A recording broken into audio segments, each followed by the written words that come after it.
Hello, and welcome to the Splain. Dan Rothenberg and Joe Klosik, two guys trying to figure it out. Not the right wing, not the brosphere. Left of center, with humor and empathy. Welcome to the Splain. Subscribe. First of all, subscribe. Yeah, subscribe. Smash First the things like. first. Smash it. Smash that like button. Okay, we're diving in here. Okay, Just right in. I want to talk about Seinfeld, the show, Okay. This is interesting. because it's a unique study on comedy. So here's my take. On the one hand, I've come to appreciate Seinfeld more, not just comedically, and I'm talking about the show a little more than him, but I am talking about him because he's the creator of the show. Him and Larry David created this show. And I've come to appreciate their ability to make that show work because it is very unique and stands as an outlier, something that's what had never been done. On the one hand, Seinfeld. What do you think about when you think of Seinfeld comedy? Antiseptic, simple, clean, non-threatening. Yet, if you look at the sitcom of Seinfeld, I would argue it's a very godless, nihilistic, completely self-obsessed universe they've created. Yeah. To their credit, because nobody learns, nobody grows. That was their mantra. Yeah, but it's not easy to do that. I really respect that. That's what they would say. No hugging. Yeah. And I guess what I want to talk about is it's harder than it seems to do that, because all media, we crave relationships. We crave for people to get together. So let's look at another contemporary show that was going on during Seinfeld, Friends, right? And what do we take from that? Ross and Rachel, and you have a bunch of people in a writer's room talking about how it has to build. We have to take advantage of Ross and Rachel, of these people being together, and it breathes life into the show, right? Nostalgia, you're killing me right now, buddy. I know, I'm sorry. No, it's great. It's great. There's everything. You've heard so many directors, producers, writers talk about the fact everything is a love story. Everything is about relationships. Cheers is about Sam and Diane. Sorry. Yeah. No, that's great. I know. Love it. It's about Sam. That was where the true tension of that show came from. And I love how Ted Danson, in an interview, they said, "What is Cheers about?" Cheers about? He said, "Cheers is about a bunch of losers that come together and form this surrogate family." Yeah. And that's true. And that's what's so beautiful about these well-written shows, these well-written sitcoms. I absolutely love them. And I have to give Seinfeld and Larry David their due in refusing to allow love or growth into their show and having it be so successful. There's something very special about that. If you look at Jerry and Elaine, they were exes when they began. They never got together, and it never would have worked, and it would have been hokey. And so Jerry Seinfeld in that way is unique in that he's a clean, non-threatening comedian who in some ways has his primary product is very nihilistic. It's a very cold, chilly view of humanity. I would 100% agree with that. Just raise my Starbucks too, because that's no soup for you. Funny, yeah. Yeah, it's an interesting thing. I was going down a rabbit hole on YouTube, and the thing about Seinfeld, and even Seinfeld will talk about this, the first 3 years that it was on the verge of being canceled every season. This also, it was a different era. Like TV was still the primary entertainment source, right? And they asked him, like, why didn't you get canceled? And he goes, we had the right audience. And the right audience was they had men ages 20 to 45. And that demographic, at least at that period, spent a lot of money.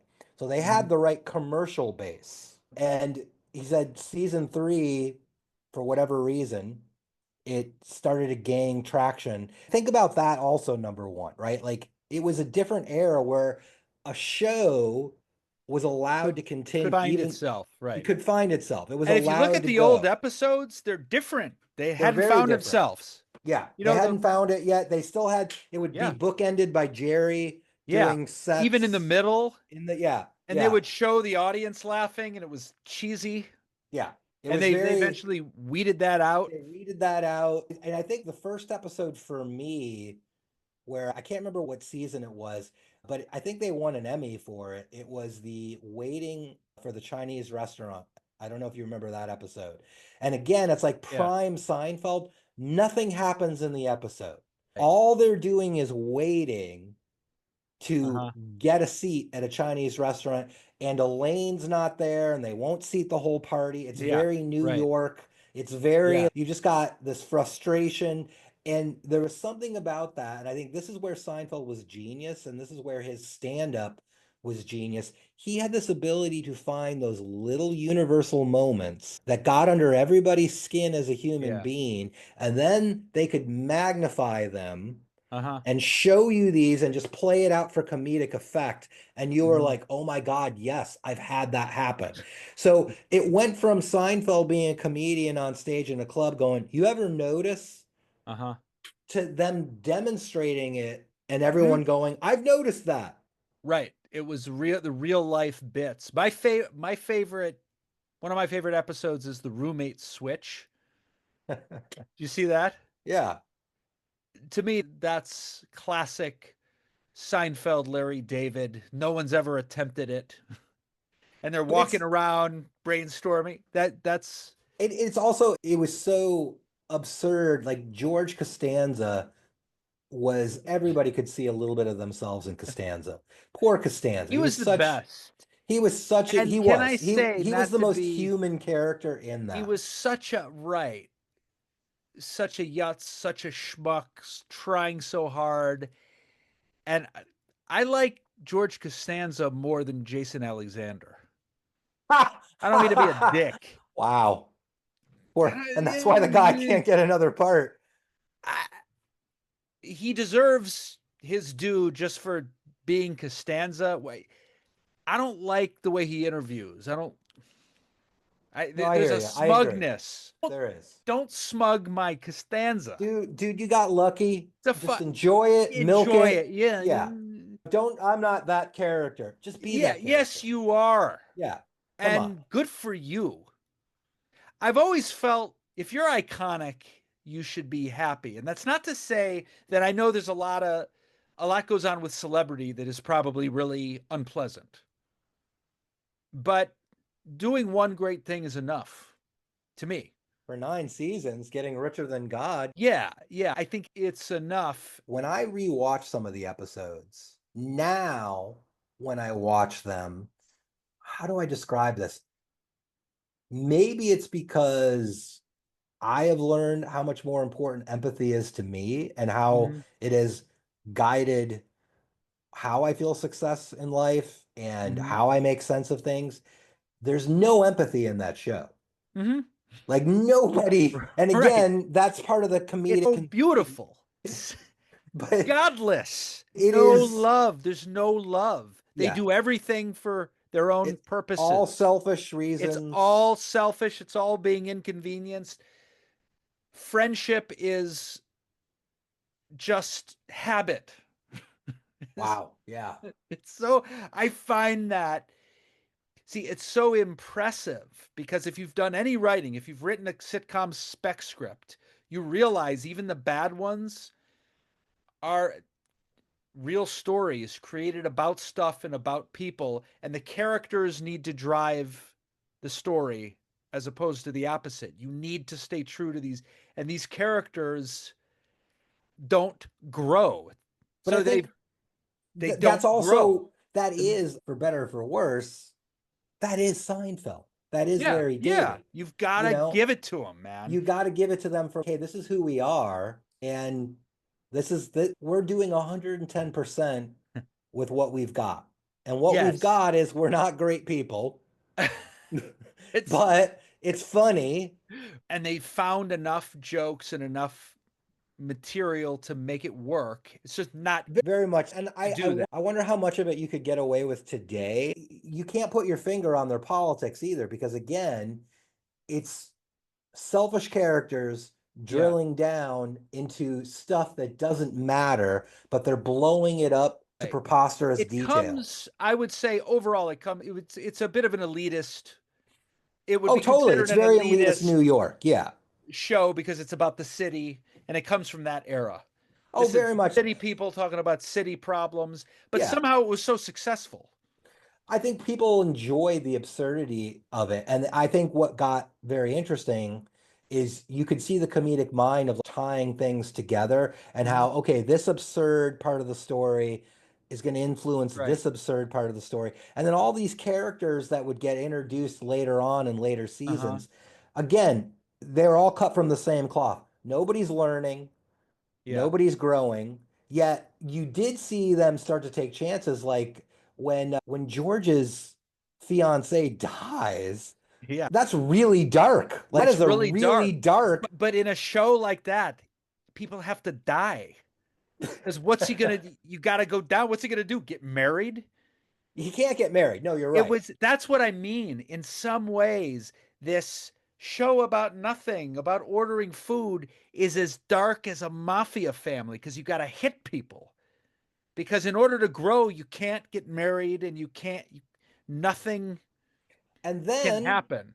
at the same time, Friends, which Right. is this other end of the spectrum, and it was wildly successful. And I remember being that guy who's, oh, I don't like Friends Mhm. because I needed to be contrary, but Yeah.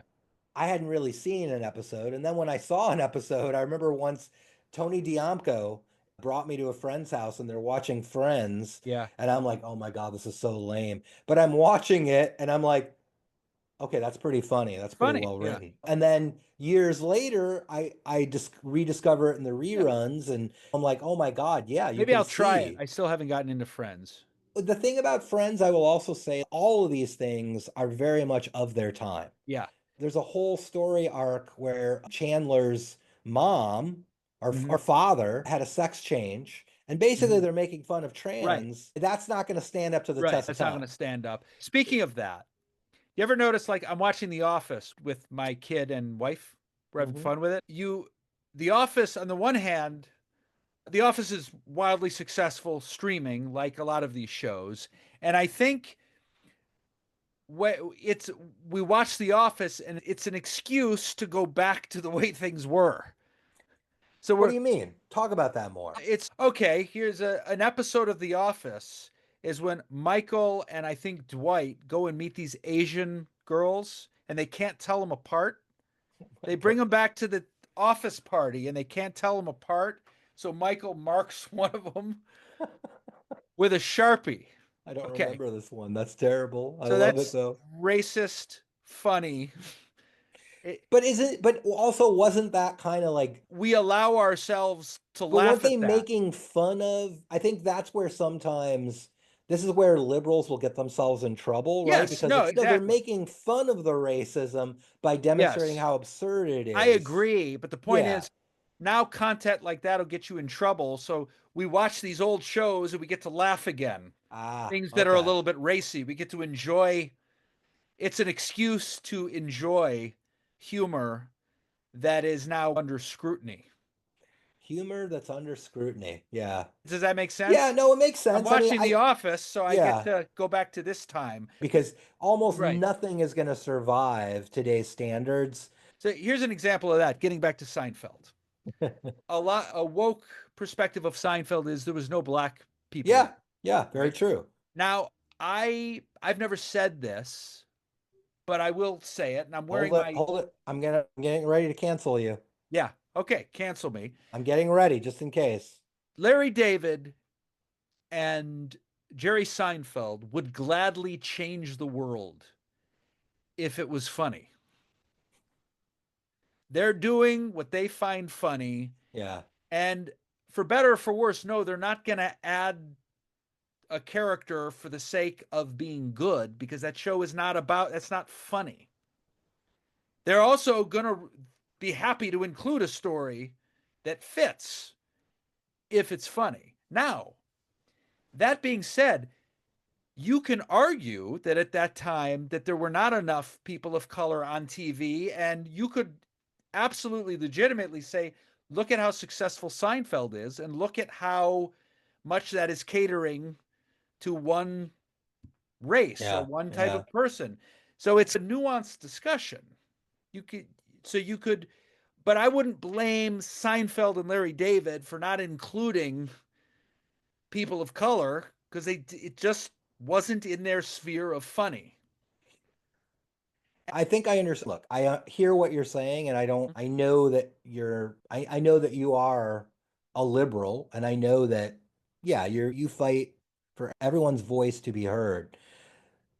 I think the way you're saying it, though, makes me a little, maybe that's not the right way. I think what it really was, again, like Larry David and Jerry Seinfeld were products of their time. They Mhm. hung out. They were two Jewish white guys Right, that hung right. out. That's okay. That's And all I'm a right. Jewish white guy, and there's a little bias there. There's a little let these are funny Jews. They're just doing Let their them do thing. their thing. Absolutely, And they absolutely. probably did not. Every comedian will tell you that if you're in a comedy club, you're hanging out with lesbians, you're hanging out with black people, Yeah, you're hanging out with Asians, you're hanging out with but who do you like have those long talks with? It's probably it's a good people that point. generally look Right. like Yeah, you. And that's more of a sociology thing than a comedy thing. But yeah, I do remember them starting to get heat about, hey, you're four friends in New York and none of you know a black person. That I did that feel a little struck me. disingenuous. That struck me. See, to me, that's where, as a liberal, I might go, "Yeah, good point," and think to myself, "What's the solution? What are they going to do?" That'd be You don't want, I think any black comedian would have been happy to get a guest star on the role and or they would on have the been show. happy to cast them if it was happened to be funny. But I think about so many of those characters that were on there, and did they have to be white? Yeah, you're You right. know, You're right. You're right. You are it's right. but it But was a different time. It was a different very, time, in the right? 90s, yes, we were aware of this, but again, there were probably very powerful forces behind the scene. Listen, you guys got a good thing going here. We're marketing, we're doing everything right. If we add Maybe. a black Yeah. person for the sake of adding a black person, we're going to start something that do we even want to be a part of? That's not what the show is about. That is It's just not okay. There was, for instance, if you Curb is an extension of Seinfeld. absolutely. Same. It's the same principle. Yeah. J J oh AD Smooth. JD or JB Smooth. Black character, funny. So that the opportunity struck. Larry David said, "I'm not defending.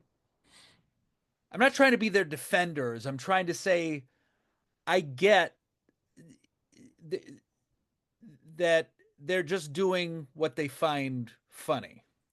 Yeah, look, but and I And think there was, I'm not even sure if it rises to the level of bias, but I yeah, think all of us make choices but based I would also on, say that white people had access then. yeah, Those are the voices that were on. Absolutely. those are the voices that was all, and it's interesting also to note that Friends, Uh huh. again, here's these people in New York, no black friends. And then as the seasons went on, they actually did add Aisha Tyler.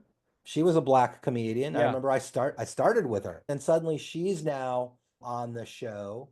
And the thing that was interesting about her was she could have been anyone. It didn't matter what her Mhm. race was, but there Yeah. was pressure to cast a black person, which also, look, if you're making a show about New York, yeah. Yeah. To me, Friends. I hear you. I don't have the answer, but And I'm. it would be easy to say it was a different time. It genuinely You're right. It was a was. different time. Yeah. And that's something I need to reconcile within myself. Deep down, I do not blame Seinfeld or Larry David. They were just But it's interesting that they, you they bring were up. doing what they were just doing what was funny. There was a black character on there, at least for a second, that lawyer that was modeled after Johnny Cochran. Yeah, yeah. That's funny. He's black. Cast him. Do it. That's and I guess that's what it is about those two guys that I sort of want to defend and respect. They just stuck with their comedic voice. Yeah, look, And that's the stand-up's dream. I will tell you To though, just do your thing. talking about people who you don't like in interviews, Uh-huh. Seinfeld to me has become less and less likable as Me he's too. aged. Me And too. when they Yeah. interview him on stuff, especially when they get into stuff like this, I know. he gets very defensive. And it's, look, we're not asking you to defend what it was back then. Yeah. It's just, look, you do recognize though Right. that and Recognize it. just Contextualize it. recognize it, Yeah. contextualize it, just be real about it. And Right. I think that's where he gets himself into trouble. He comes across curmudgeonly. Like Larry David, for whatever reason, has still been able to maintain this sort of comedic indifference that works for him. He wears it Yeah. well. Even Mhm. in interviews, he's just, yeah, that's Larry David. He's very Right. curmudgeonly. And Larry David will actually lend his voice to Uh-huh. liberal causes. Yeah, I don't like his in the last few years. He made that comment about the left, and I'm thinking that's not true. Actually, you're drinking the Kool-Aid of. We did a whole episode on this. Comedians can say what they want. You're just going to have to be more clever about it. But it's always been that way. It's always been that way. I recently, speaking of these shows, we can wrap up with this. I was listening to WTF with Mark Maron. I'm a fan of Mark Maron. What I like about him is when he talks about comedy, I'm like, yeah, I just agree. I tend to get him. And he was interviewing, he had the kind of guests we're going to have on. If you like and subscribe to the Splain, we're going to Well have some done. guests on this. Wow. That was a Yes. nice, okay, okay. Subscribe to us. Yeah. I Who's the guest? The guest was I forgot her name, but Andy Kaufman's girlfriend toward the end, and they're doing a new doc, and they were talking about Andy Kaufman. And first of all, I'm a huge Taxi fan. Love just something about that ensemble warms my heart. Yeah, that was a great show too. Dramatic moments between Danny DeVito and Judd Hirsch Yeah. that were as good. I mean, as good dramatically as they were comedically. I just have a thing about that ensemble. Latka is Andy Kaufman was amazing in that. It got stupid toward the end with the dual diagnosis, with the multiple personality thing. I don't know if you remember. Oh yeah. He turned into Vic Ferrari. Latka was a great character. The point is, there's a new doc coming out of, I think it's called Thank You Very Much. There already was a Thank You Very Much. Yeah. And just real quick, my take on Andy Kaufman, I am a fan of his. For one, again, for the same reason I'm a Seinfeld fan, he did something. I'm not a huge fan of absurdity and shock value comedy just to get shock out of people. But I respect there are very few historically comedians who are willing to endure discomfort in the audience, who will piss you off. And they don't have to, but they do because they're artistically driven. It's a hard thing to do.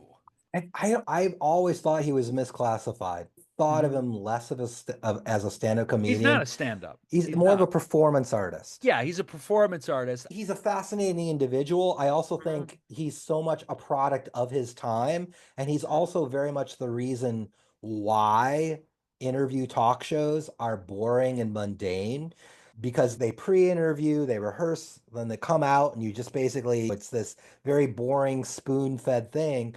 He literally would like, here's what I want to do. Like the whole famous David Letterman fight with the wrestler. He told Letterman, okay, here's what I'm going to do. Letterman didn't really know it. The wrestler had a vague idea of what was supposed to happen. And he basically went out on air live and created this huge controversy. Uh-huh. And nobody quite knew what was going to happen or how it was going to go. There's no way that would be allowed today. And even on, and it was fascinating. I remember as a kid at home watching it in the den on the Uh-huh. black and white TV, just The being like, Den. what Remember the just happened? Den? Oh my, the wood paneled den in the suburbs of Illinois. But I also knew in that moment where I'm like, wow, that I'm not sure what I just watched, but I Uh-huh. can't forget it. And that was Uh-huh. his genius. He made these Yeah. moments where you were like, oh my God. And I guess the whole story with Taxi, which is fascinating, they originally, that show was supposed to be built completely around him. And It was? yeah, it was Around supposed to, Latka? it wasn't supposed to be about Locke. It was supposed to be more about him. And he was like, here's the character I'll do for it. And they were like, okay. So network TV Uh-huh. went to him and said, we want to do a sitcom with you. And he did everything in his power to almost make it not happen. Yeah. And then all these side characters and brilliant performers were brought in to work Really? around him. Yeah, because he had these insane things where he had to meditate 3 hours in his Uh-huh. trailer before even coming on to stage. So it ended up being this incredible sitcom in spite of all of the monkey wrenches he tried to throw into it. And it wasn't because of his genius that show really succeeded. It was Judd Hirsch that I know. really, and that ensemble cast and the Yeah. writing. Because again, as a kid sitting in the den watching those Uh-huh. shows, I was like, oh my God, this is moving. This is Yeah. funny. This is really See, there's incredible a stuff. show that's a non-Seinfeld show. That show is an ensemble of friends that care. They care. They learn, they love each other, and I appreciated that for that. Yeah. But there's something about Andy Kaufman. I just appreciate him. It's He didn't uncomfortable, care. but there's moments. It's his comedy is a little like Shakespeare. You got to get through it. It's not fun. But there's brilliant moments. It's like listening to Lenny Bruce Hmm. live at Berkeley, whatever. It's in this weird idiom, and the microphone isn't even good. Yeah, but I But you mean, gotta he was also dial very in. much a man of his times. Like Yeah, when you listen to Lenny Bruce, the references that he's making, the inside jokes that he's commenting on, if you don't know some of the granular day-to-day history of what he's talking about, you miss so much of it. right. But more importantly, so now you've referenced a sitcom from the 70s, the 80s, and the early 90s, Uh huh. which is fascinating. And I think they're all very different. Uh huh. Seinfeld definitely breaks that mold of Yeah. how a traditional sitcom is, which was very much like that 3 act structure of Uh huh. here's the story, here's the obstacle, here's how our hero overcomes. Right. And as a And result, the one conceit of both Seinfeld and Curb that we just grant them is it wraps up ridiculously and stupid. There's always a coincidence. golf ball that was lost comes back Yeah, at the right, worst possible time. Yeah. Yeah, right. it's and they also the other thing about Seinfeld and then also to carry it forward into Curb, Seinfeld ending, which everyone hated, Yeah, it I was thought it was all also right. but I feel like they What was missed an wrong opportunity. with? It just sat there. If you remember, they go on trial, Uh huh. right? Finally, they're being held. Like it was like it broke the formula that they created because now they're going to be held accountable for all of the selfish, shitty I things that think in they've a done. way, you. I guess the reason I grant them a little grace there is you can't wrap that up.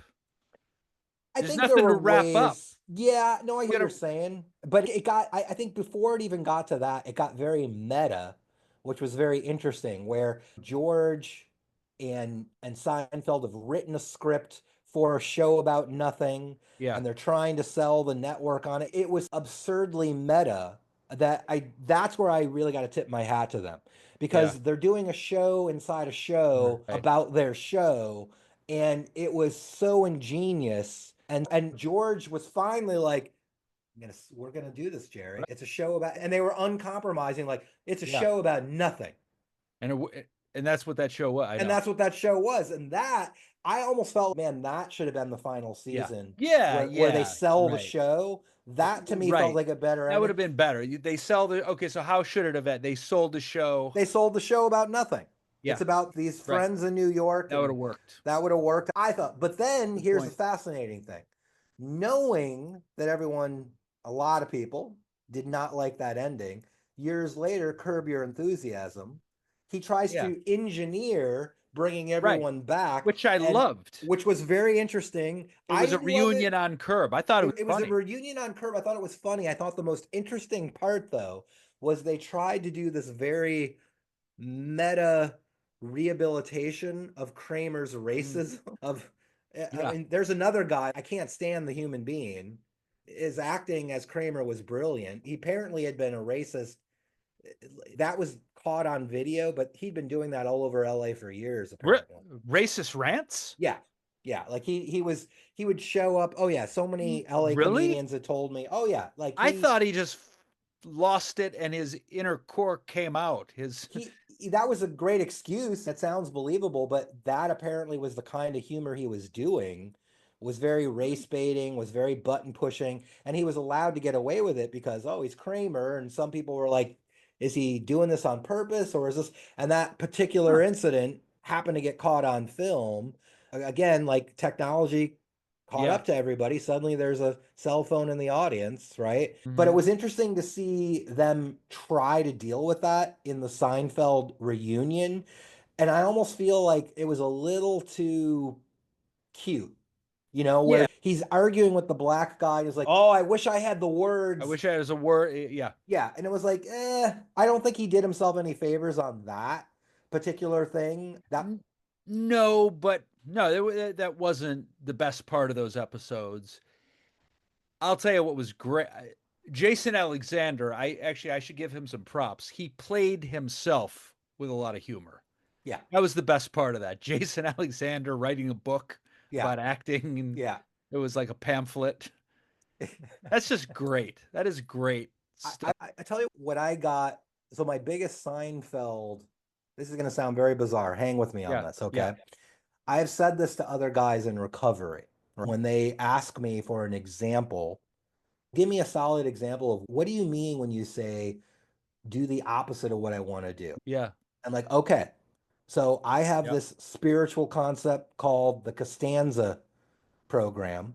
And if you remember, there's the famous episode where George realizes his shitty life is a result of him always making the wrong decision. And he decides one day, I'm going to do the exact opposite of everything that I think I should do. And in that episode, he gets the girl of his dreams. He gets the job of his dreams. He does the exact opposite of everything. And he ends up getting an incredible life.